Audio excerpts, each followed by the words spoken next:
Como pessoas com ascendência africana passaram a se identificar como negras no Brasil, e com o passar das décadas, como negras com origem na diáspora forçada pela escravidão. Esse é o fio condutor dos ensaios reunidos na coletânea Modernidades Negras, do professor titular da USP, Antônio Sérgio Guimarães. Referência no campo das relações raciais do Brasil, o sociólogo investiga no livro como as hierarquias e as desigualdades entre negros, brancos e outros grupos sociais foram historicamente fabricadas no país, que se constituiu com base na ideia de mestiçagem e na negação do racismo. Um dos aspectos mais interessantes da obra é a interpretação do Antônio Sérgio do conceito de democracia racial. De acordo com ele, o termo surgiu como uma utopia antirracista, moldada em uma colaboração tensa entre negros, que buscavam se livrar do preconceito e ter igualdade de oportunidades, e intelectuais brancos, que imaginavam um país com harmonia racial e com um povo miscigenado. Hoje vista como uma ideologia de dominação branca, a democracia racial era o terreno do debate sobre a discriminação contra negros no Brasil até os anos 60, quando passou a ser fortemente criticado. Na nossa conversa,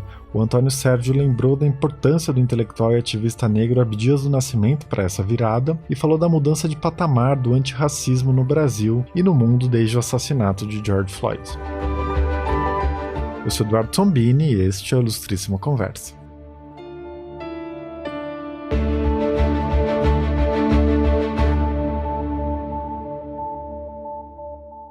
Antônio Sérgio, eu queria muito agradecer a sua participação na Ilustríssima Conversa e, para a gente começar, você é um dos mais importantes pesquisadores desse tema no país. Você pode descrever as principais balizas das relações raciais no Brasil? Em um trecho do livro, você faz um exercício de comparação entre os sistemas de classificação racial dos Estados Unidos, da Europa e do Brasil, que resultam em diferentes tipos de racismo. O que o racismo no Brasil tem de mais particular?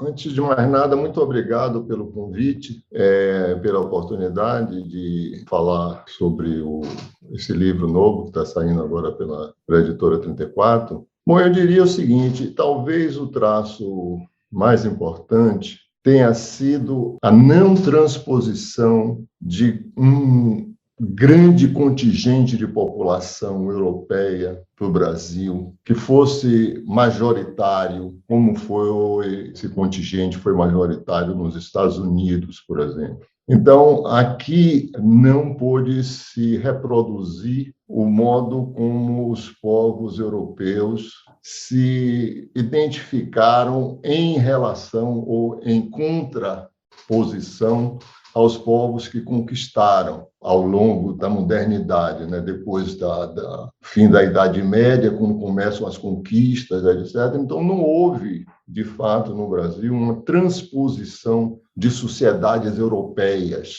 como aconteceu nos Estados Unidos. Então, desde o início, esses colonizadores tiveram que conviver com populações indígenas ou trazidas, escravizadas da África, né? Como maioria, eles minoria e essas populações maiorias. Tá? Significa, por exemplo, um primeiro resultado, que a miscigenação resultante dessas populações, porque a miscigenação vai acontecer sempre que uma população conquista um determinado território, encontra uma outra população ali, indígena, ou nesses encontros de povos. Sempre vai haver, sempre houve. A diferença do Brasil com relação aos Estados Unidos é que as populações europeias nunca foram maioria, elas tiveram que conviver. Então, o que fazer com as populações mestiças? A regra de uma gota de sangue, por exemplo, que vige nos Estados Unidos, é fruto dessa política colonizadora. Nós não precisamos absorver os mestiços no nosso europeu meio, certo? Eles podem ser considerados negros também, tá? Ou podem ser considerados não europeus ou não brancos. Então, na América Latina, de um modo geral, os europeus não conseguiram formar sociedades, os colonizadores, que tivessem maioria europeia. Houve, no Cone Sul, projetos desse tipo que, digamos assim, aparentemente deram certo. Os argentinos, os chilenos, os uruguaios tentaram, durante muito tempo, apagar completamente a sua população indígena e a sua população negra, e se pôr como maioria. Mas mesmo nesses lugares, não foi uma maioria tão avassaladora como nos Estados Unidos. Para dar um exemplo, enquanto o Brasil recebeu, na fase da maior imigração europeia, cerca de 4, 5 milhões de europeus, entre a abolição, mais ou menos, de 1940, nesse mesmo período, os Estados Unidos recebeu 30 milhões de imigrantes europeus. Então, isso fez com que todo o nosso sistema de racialização fosse um sistema que procurou absorver os mestiços claros. Quanto mais claro, mais fácil de ser absorvido. E, às vezes, isso teve muito a ver também, no início, com a cultura também. Quanto mais completamente aculturado, mais fácil de ser absorvido. Isso não quer dizer que essas pessoas não sofressem discriminação nem preconceito, certo? Mas podiam ser absorvidos individualmente na sociedade dominante, porque simplesmente essas populações não poderiam fazer de conta, certo, que estavam na Europa. Aí você pode me perguntar, mas por que na África do Sul não aconteceu isso? A África do Sul não aconteceu basicamente porque, desde o início, a ideia era realmente manter esses europeus como minoria e com um regime de trabalho que retirasse dos indígenas, né, dos nativos, qualquer possibilidade de serem absorvidos na nação sul-africana. Então, os coloreds foram, de certo modo, numa espécie de segundo nível de cidadania, foram, de certo modo, absorvidos. Mas os indígenas foram tratados como sendo fora da nação sul-africana. Então, isso talvez seja o fator mais importante para explicar o fato de que nossos colonizadores nunca puderam reproduzir no Brasil uma sociedade inteiramente europeia que fosse maioria. Tá? Eles tiveram sempre que lidar com uma maioria indígena e uma maioria escravizada. E um ponto interessante disso que você diz é a centralidade do que ficou conhecido como colorismo, não é? A cor de pele e os outros traços do fenótipo das pessoas. A cor dos olhos, o tipo de cabelo, a largura do nariz. Você afirma que isso é determinante no Brasil, mas ao mesmo tempo que isso se combina com os marcadores de status social, né? Então, pessoas com a mesma cor de pele, dependendo da posição social em que elas se encontram, podem sofrer mais ou menos discriminação. Como esses dois fatores se combinam no racismo brasileiro? Olha, isso depende muito de região para região do Brasil. Eu sou originário de uma região de colonização antiga, né, que é a Bahia e todo o Nordeste açucareiro, mas é também verdadeiro para a área de Minas, das Minas, ou do primeiro surto de café no Rio de Janeiro. Nesses lugares, a absorção do elemento mestiço se deu com mais intensidade, certo? Porque a grande migração chega depois. E nesses lugares, fatores culturais passam a ser tão importantes quanto os fatores somáticos, né, físicos. Por exemplo, nessa área das antigas plantações de cana, o domínio da cultura europeia era algo não só muito valorizado, mas como algo que permitia a ascensão social de mulatos até mesmo escuros. Agora, por que isso, em parte? Também porque eram sociedades bastante paternalistas, patriarcais e paternalistas. Então, geralmente, a pessoa de cor mais escura ou de traços fisionômicos mais perto de negros ou indígenas, elas provinham ou tinham a proteção de famílias brancas importantes. Então, por exemplo, boa parte se deu ou por esses laços de família extensa, com famílias poderosas brancas, ou então momentos muito importantes, decisivos na história do Brasil, por exemplo, como a independência, em que vários negros e mulatos de classe média tomaram armas e foram lutar ao lado dos brasileiros brancos, certo? Na consolidação da independência. Aconteceu isso na Bahia, no Maranhão, em vários outros lugares que não aceitaram de imediato, onde os portugueses não aceitaram de imediato a independência dos brasileiros. Então, esse foi um momento também de muita promoção social de negros e mulatos. A Guerra do Paraguai foi outra. Mas, tirando esses momentos bastante decisivos em que os negros ascendiam pelos serviços prestados à nação, a maior parte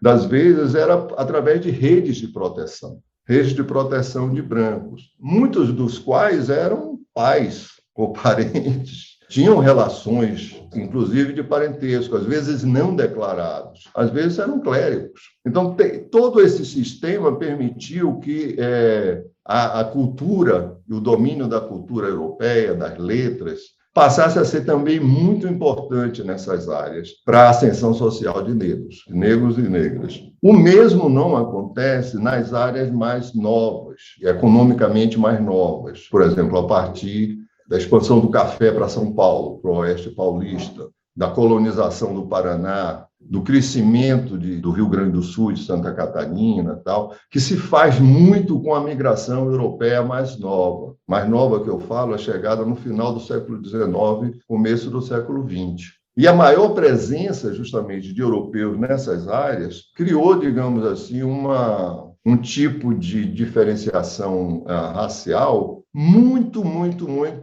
reduzida a fatores somáticos e físicos, etc. Tá? Então, quem é do Sul ou conhece um pouco o Sul do Brasil sabe que, inclusive, se faz distinção entre o brasileiro, por exemplo. Sabe? Existe uma categoria chamada o brasileiro. O brasileiro é justamente uma pessoa que não é puramente europeia, certo? Tem os negros e tem os brasileiros. Então, ali nessas áreas, os fatores somáticos e físicos para distinção racial são mais fortes do que nas áreas de, digamos assim, primeira colonização. Tá? Ou seja, o padrão de classificação racial, digamos assim, é mais próximo, por exemplo, do argentino, do chileno, do Uruguai, ou mesmo dos Estados Unidos, do que nas áreas de velha colonização. Mas isso tudo eu estou falando de alguma coisa no passado, certo? Alguma coisa assim, digamos, que tenha por referência os anos 50, 60, porque isso muda muito recentemente. A definição pela cor e pelos traços fisionômicos ganha uma importância muito grande. E o Brasil, de certo modo, se homogeneiza, né? E essa homogeneização se dá a partir de um sistema muito mais sulista, né, do que nortista. Ou seja, com essas mudanças, você considera que o racismo fica mais transparente, no sentido de que quem tem traços de origem africana sofre mais discriminação do que nesse outro sistema, né, em que obviamente existe racismo, mas ele é mais ou menos dissimulado, porque existe essa convivência de parentesco, de prestação de serviços, etc. Dá para pensar assim? Olha, é muito difícil a gente realmente fazer uma generalização dessa, a começar pelo fato de que o racismo é sempre algo muito desastroso para quem sente. Tá? Digamos que esse racismo antigo, esse racismo, digamos assim, nordestino, seja, digamos, mais sutil, feitos assim de diversas camadas, sutilezas de situação, certo? De apresentação de si. Agora, isso também tem muito a ver com o tempo em termos de relações de trabalho, de relações econômicas, de relações de classe. Ou seja, eram sociedades, nos anos 50, no Norte, por exemplo, Salvador, Recife, eram sociedades muito mais tradicionais, em que todos conheciam todos, mais ou menos, certo? Por exemplo, nas elites, todos mais ou menos se conheciam. Tinham formas de identificação que não passavam apenas pela cor. Então, o papel subordinado dos negros não evitava, por exemplo, que eles fossem, eventualmente, aceitos em clubes brancos de elite. Então, a forma de discriminação que esses homens e mulheres sofriam era de outra natureza. Eles sabiam que eles eram membros daqueles clubes, mas que eles tinham uma etiqueta de comportamento diferente da dos brancos. Eles não podiam exatamente tudo, certo? Então, eu chegar hoje e dizer que esse racismo era melhor, era menos... É difícil, entende? Você imagine uma pessoa que é aceita num determinado meio, mas sabe exatamente uns limites muito bem delineados dessa sua aceitação. E, em termos de casamento, em termos, inclusive, de frequência, de convivialidade, né, de frequência nas residências, nas casas, por exemplo, é muito bem aceito no trabalho, certo? Na política e tal, mas e na convivência pessoal? Seria igual? E mesmo na convivência pessoal, seriam tratados exatamente da mesma maneira? Ou seja, o que acontece no segundo caso é que os marcadores físicos passam a ser muito determinantes, tá? E independentes, com uma sociedade também muito mais digamos, mais capitalista, mais mercantil, em que o dinheiro é mais importante, certo? Que as pessoas não se conhecem também, não se mapeiam completamente, entendeu? E aí você fica numa situação muito próxima de outros lugares, como na Europa e nos Estados Unidos, onde realmente você pode entrar numa loja, mesmo você tendo cor, você entra numa loja, se você sabe se comportar em termos de saber valer o seu dinheiro, você é bem recebido, tal, mas as pessoas sabem que não são recebidas do mesmo modo que você seria, de certo modo, um estranho, certo? Você, de certo modo, você é muito, digamos assim, é um ser único naquele ambiente. Certo. No livro, você apresenta ensaios de sociologia histórica, né, tentando entender a formação racial do Brasil desde a abolição, pelo menos. Essa ideia de que as pessoas passam a se definir como negras e, cada vez mais, ao longo das décadas, como negras que têm uma origem na diáspora africana. Eu queria que a gente tratasse desse primeiro momento, né, do pós-abolição, de como esses sujeitos negros se constituem. Um traço fundamental que aparece em vários momentos do livro é que todos os discursos ressaltam o pertencimento à nação brasileira. Claro, um pertencimento sem discriminação, deixando para trás os estigmas da escravidão, mas nunca afirmando a raça em oposição à ideia de nação, né? Se tratava sempre de ser um brasileiro negro dentro daquela nação que se constituía. Que importância esse traço tem na história das nossas relações raciais? Nesse primeiro momento que a gente pode situar desde, na verdade, a independência, depois o Império, né? Até o Segundo Império, e mesmo na Primeira República, existia a possibilidade aberta para a cidadania de negros serem aceitos com todos esses preconceitos e esses limites.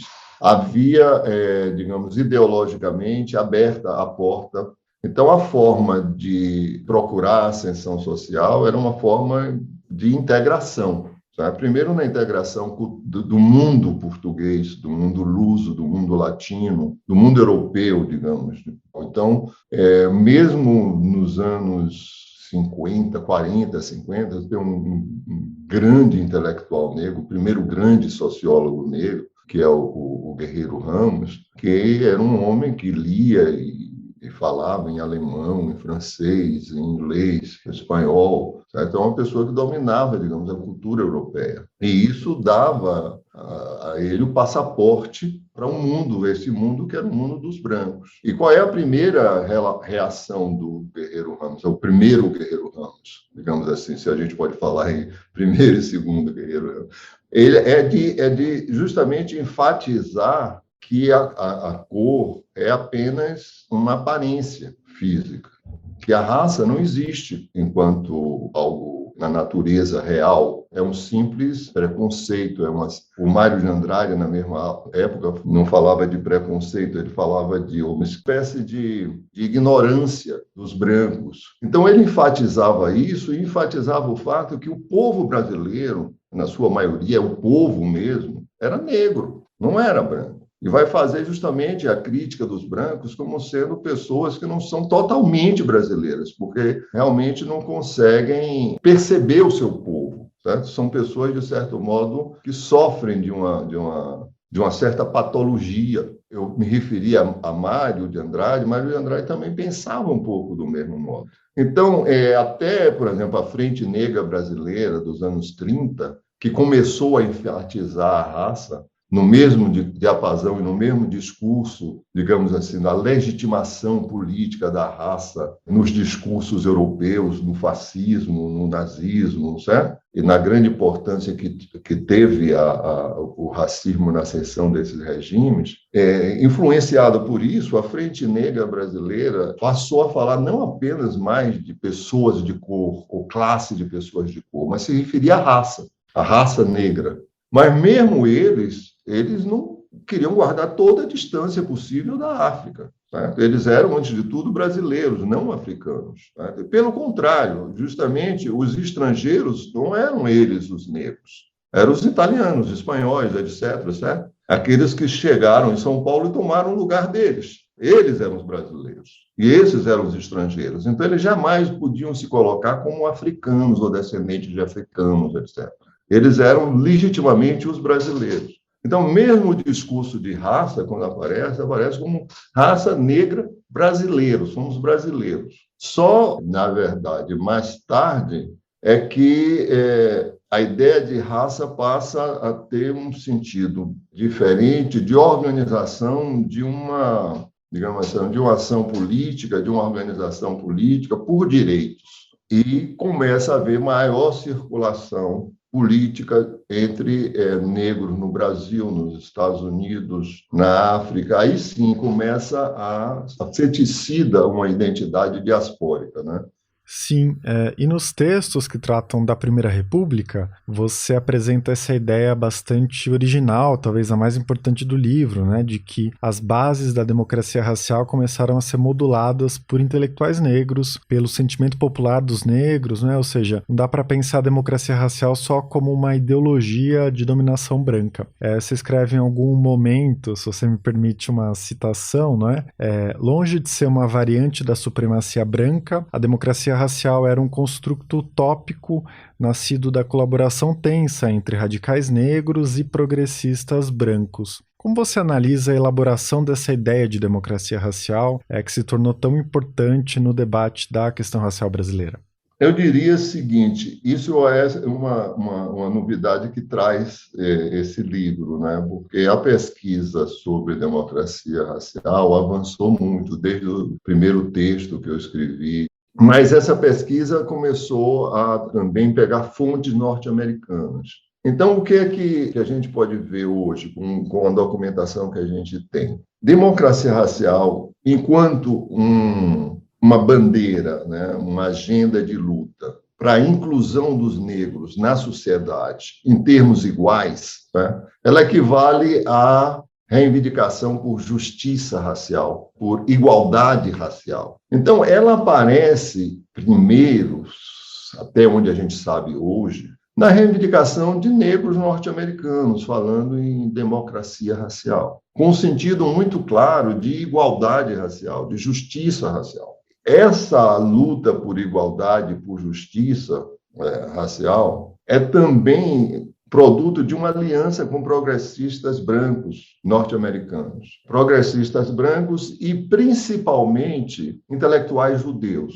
Essa aliança, no Brasil, ela chega, não dá para a gente hoje dizer através de se é uma inspiração norte-americana ou não desses autores, mas ela surge com os modernistas paulistas, no movimento das bandeiras, numa circunstância bem interessante, que é uma busca de uma democracia que seria totalmente brasileira, especial, que não precisaria, digamos assim, de representatividade política, que seria uma forma original dos povos latinos em geral, mas principalmente dos brasileiros, de governos que promovessem essa convivência entre raças sob a liderança da raça branca. Então, Menotti Delpicchia, Cassiano Ricardo vão falar da democracia racial nesses termos, que é interessante porque não tem nada a ver com a democracia representativa, mas tem a ver com um certo estilo de democracia que tem a ver com essa liderança branca e uma convivência harmônica com outras raças. Gilberto Freire vai um pouco mais longe, certo? Ele não gosta dessa ideia de racial ou de raça, etc. Ele é bem mais radical em termos de negar a existência de raça. Então, ele fala muito mais em democracia social, às vezes até em democracia étnica,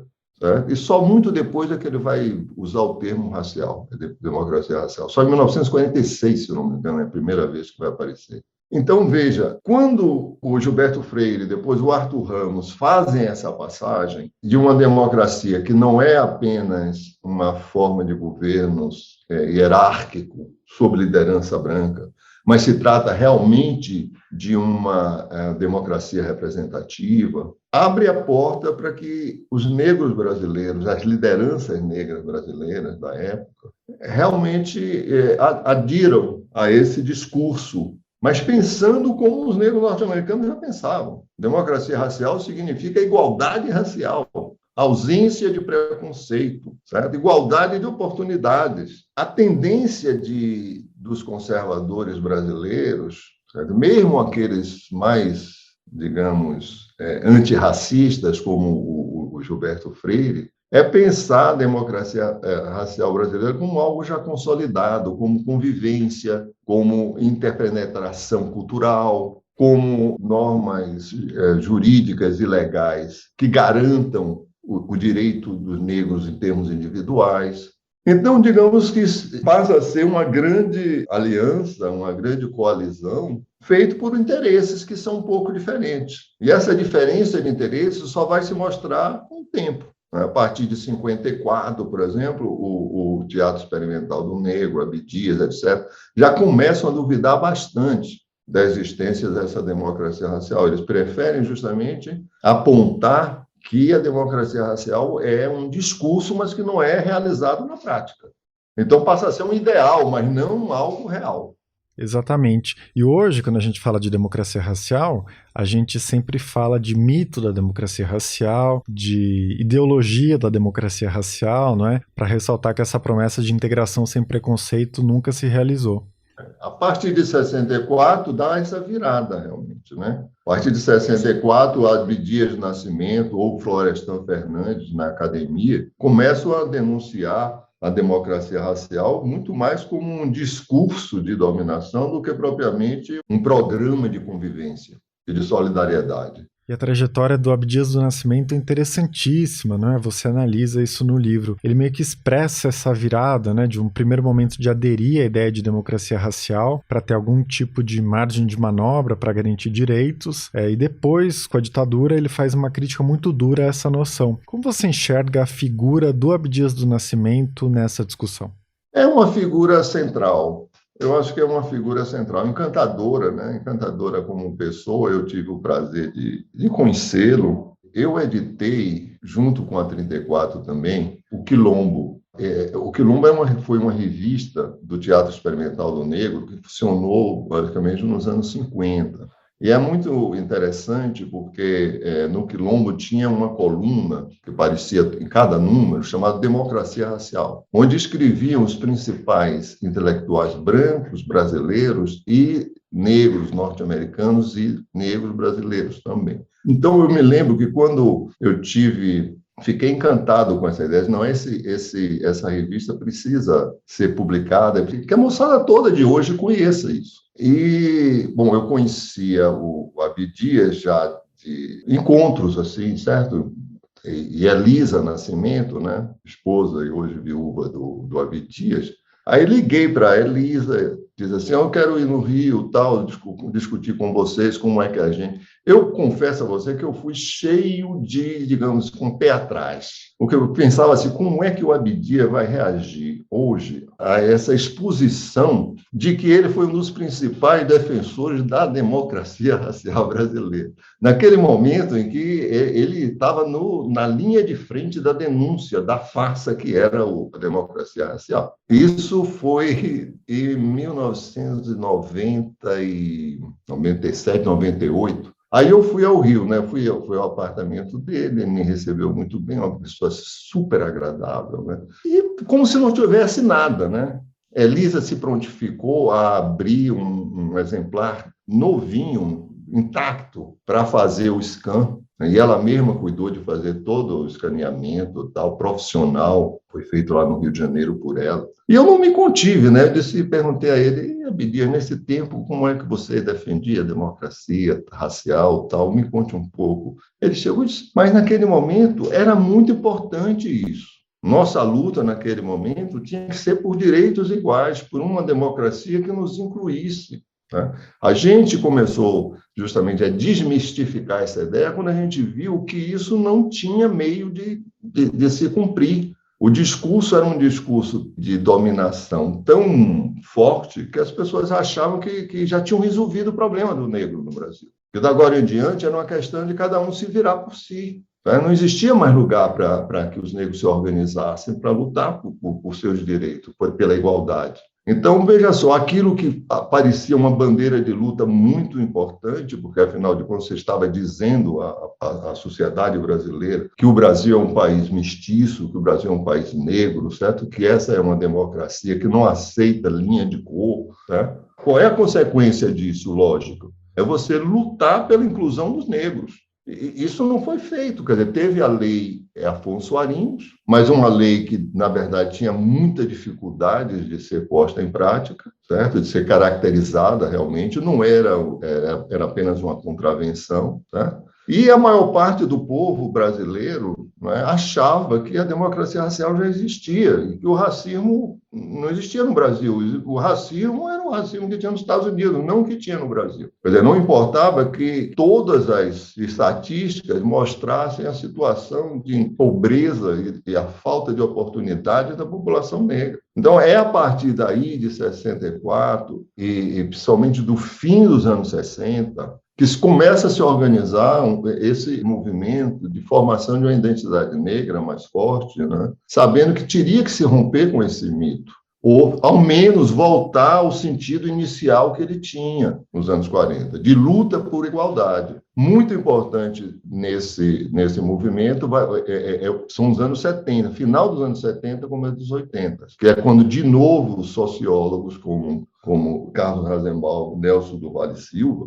começam a mostrar estatisticamente a importância, tá, da discriminação racial na renda, na saúde, na educação. Ou seja, toda a ideia de um racismo institucional que opera independente da vontade ou do ato racista do indivíduo branco, mas que opera, digamos assim, nas instituições brasileiras, ficaram claras. Por exemplo, por que os negros não concluem o ensino fundamental na mesma quantidade que os brancos? Por que não fazem isso no ensino fundamental? Por que não entram nas universidades? Ou seja, esses sociólogos, eu acho que foram muito importantes para demonstrar realmente que você tinha um problema e que não era visível, não estava na nossa percepção, na nossa ideologia, e cobertada com essa coisa de nossas relações raciais serem harmoniosas, não serem conflituosas, etc. Mas você tinha barreiras racistas que eram praticamente intransponíveis, né? E aí veio a pergunta, quer dizer, o que é que você faz com isso? Quando você tem um racismo que se nega, que tem vergonha de dizer seu nome, né? Se camufla o tempo todo, mas você tem uma organização social que impede a ascensão dos negros. Eu queria te perguntar, em uma entrevista recente você falou desse paradoxo, né? Porque nesse discurso da democracia racial é como se não existisse raça. A ideia de que a gente é todo mundo igual, convive harmoniosamente aqui no Brasil, independentemente de ser preto ou branco. E aí o movimento negro, para se afirmar, recorre à ideia de raça, para dizer, bom, nós somos negros, nós sofremos discriminação e racismo, uma lógica que acaba sendo parecida com a racialização pelos brancos colonizadores, né? Ou seja, esse paradoxo, né, que você mencionou, de se identificar como um grupo racializado para poder resistir ao racismo. É preciso recorrer a esse tipo de estratégia para enfrentar o racismo? Olha, é muito difícil para historiadores, para sociólogos, terem respostas assim do que seria, né? O contrafactual para a gente, mesmo raciocinar contrafactualmente, é complicado para a gente. Eu tendo a achar que não tinha outra saída. Porque você veja, a gente compara, e cada vez mais eu estou fazendo isso atualmente, com a outra grande constelação racista no mundo, que é o antissemitismo. O antissemitismo começa como um antijudaísmo, quer dizer, é como se fosse uma guerra religiosa por domínio de quer dizer, é como se as sociedades europeias quisessem extirpar qualquer outra religião que não fosse religiões cristãs, algumas vezes católicas, né? Mas depois cristãs, que não fossem cristãs. Num certo momento, mais ou menos lá antecedendo a Inquisição, da Alta Idade Média, começa a surgir do antijudaísmo uma definição de judeu que dispensa a religião. Por exemplo, perseguição aos conversos. A ideia de que uma vez que você nasceu judeu, você jamais vai deixar de ser judeu.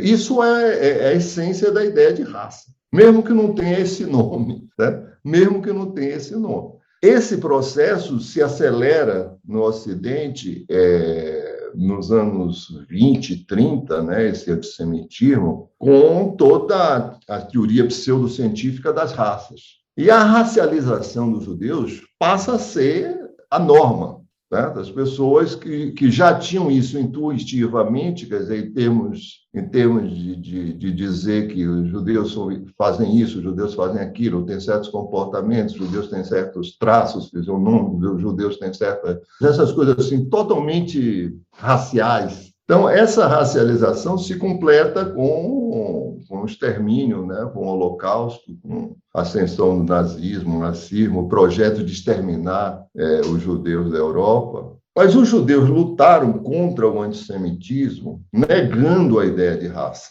Agora, a pergunta, por que isso foi possível? Foi possível, primeiro, por conta da religião e depois pela conquista feita, por exemplo, a partir da Revolução Francesa, de trazer a religião para o espaço privado e construir um espaço público onde não havia possibilidade de exercício de religião, Estado laico. Então, o antirracismo, certo? Negando a ideia de raça, passou a ser uma possibilidade real na luta antissemita. Se a gente olhar o que se passou com os povos negros trazidos escravizados para as Américas, não existe a outra forma de luta política organizada contra o racismo que não seja construir uma ideia de raça a partir dessa experiência histórica de discriminação. Essa é a ideia básica de raça, por exemplo, do Du Bois, e que ganhou aos poucos, toda a América, certo? Ou seja,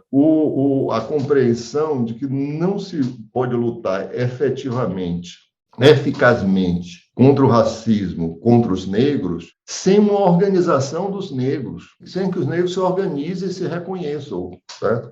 Não é uma construção totalmente mítica, né? Mas tem uma base real, né? Que é a base da experiência histórica do racismo contra os negros. E é ela, e elas apenas, que permitiu a luta, digamos, contra esse racismo institucional.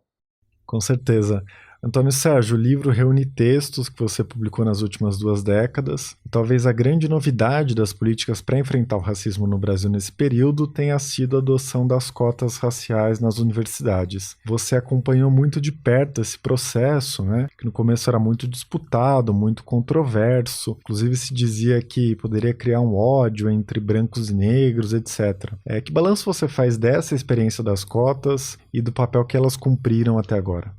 Olha, os resultados são muito bons. Todos os dados que nós temos são realmente, digamos, muito animadores. Certo? O número de alunos negros nas universidades federais e estaduais aumentaram muito, certo? Até mesmo em universidades que eram um bastião, de certo modo, e que resistiram muito ao uso de cotas, como a minha própria universidade, né, minha Universidade de São Paulo, já tem um número importante de alunos negros entrando a cada ano. A educação, basicamente, no Brasil, é uma porta de entrada para a mobilidade social, para a ascensão social, para a integração social. Então, eu diria que as cotas foram decisivas nisso, foi o fator decisivo nisso. E eu tinha essa compreensão na época, não achava que estaria 100% certo, eu sempre achei que a gente está no mundo para aprender, não é? E a gente não vai acertar sempre, eu podia estar errado, mas eu vi que eu não estava errado, que foi realmente o que a gente devia ter feito e fizemos. Agora, acho que sempre que você tem um ganho, as coisas voltam a se acomodar um pouco, né? E novos desafios aparecem, né? São desafios que para a própria organização negra, por exemplo, o movimento por cotas é um movimento que ganhou a população brasileira ao se dirigir não apenas aos pretos, mas aos pretos e aos pardos, e ao abrir portas também para a população pobre. Então, por exemplo, a nossa lei de cotas é uma lei mais social do que racial. Ela é voltada para alunos que fazem o ensino médio em escolas públicas. E só dentro desse contingente é que há uma cota racial. Então, foi muito importante. Qual é o grande desafio hoje? É que essas universidades estão sob ameaça de desaparecerem, os cortes orçamentários, certo? A dificuldade da vida universitária brasileira, somente das universidades federais, é algo triste, é realmente triste. Eu tenho vínculos com outras universidades, por exemplo, a Universidade Federal da Bahia, em que eu fui professor visitante, vou voltar a ser a partir de agosto, e a gente olha as condições de funcionamento e vê que não tem verba. Então, é um ganho muito importante que foi feito, mas que se arrisca de ser perdido. Certo? É como se você finalmente tivesse ganho algo e que se destrói aquilo que você ganhou. Esse é um grande problema. O outro problema que eu vejo hoje é que, além da educação, existe um problema muito básico para a população negra brasileira, que é a segurança pessoal. E a gente tem visto casos que acontecem em supermercados, em lojas, a gente tem visto o assassinato de negros pela polícia, e isso parece alguma coisa fora do controle, alguma coisa que a gente não conseguiu ainda ter políticas eficientes, eficazes. Se a gente olhar o exemplo dos Estados Unidos, que começou muito antes de nós, a fazer tanto políticas de ação afirmativa, quanto atualmente a tentar conter a violência policial contra os negros, a gente vê como é difícil. Então, eu diria assim, as cotas foram realmente decisivas. Mas hoje a gente precisa garantir as universidades públicas e precisamos enfrentar o problema da segurança individual e comunitária. Com certeza. E para a gente encerrar, em relação às lutas antirracistas, você acha que teve uma mudança de patamar nos últimos anos? Por exemplo, no ano passado, né, a morte do George Floyd gerou uma comoção mundial e meio que mudou os termos desse debate. Você enxerga alguma coisa acontecendo no Brasil nesse sentido?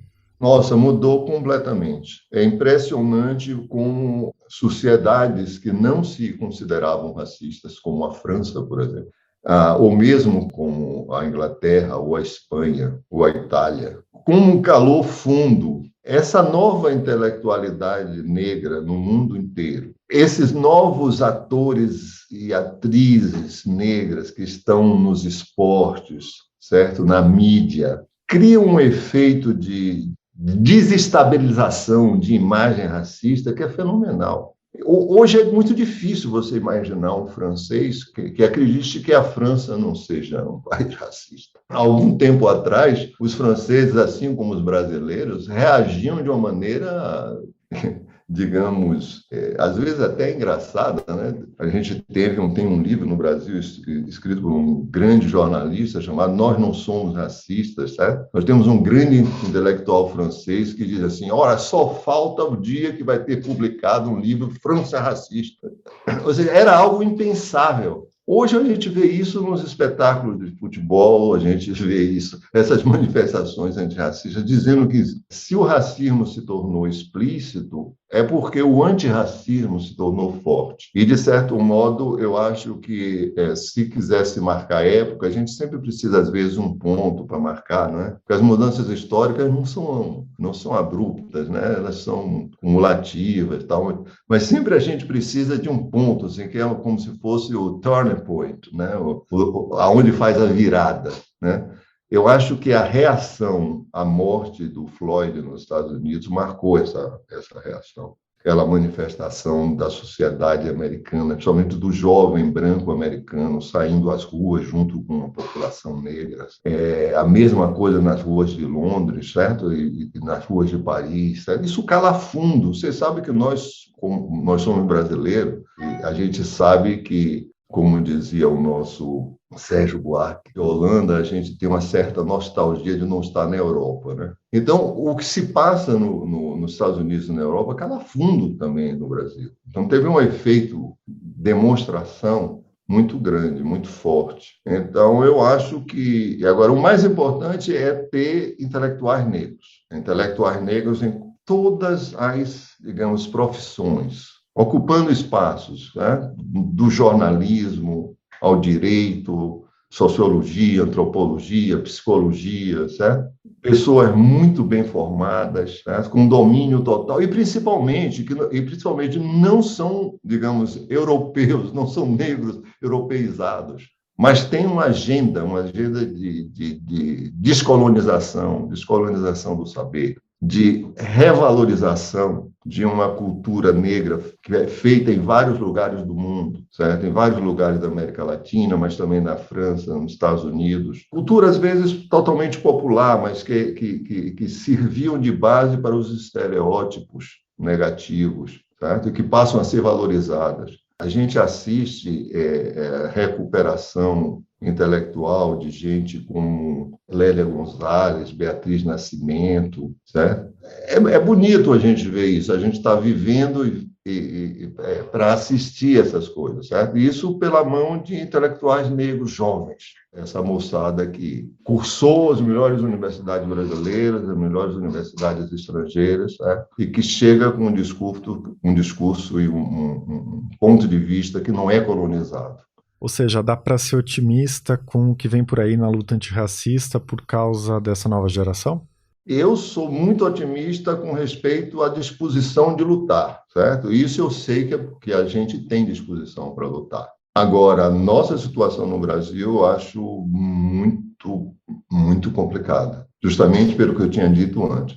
O ataque às universidades, o desmanche das universidades públicas, principalmente das universidades federais, é algo realmente que a gente não tem prestado a devida atenção no Brasil. Eu acho que não saberia dizer exatamente, não sei se as elites brasileiras já, de certo modo, se afastou das universidades federais e públicas que essa elite criou nos anos 40. Não sei se é isso, se elas se distanciaram, mas eu sinto que elas estão olhando para esse processo sem dar grande importância, entendeu?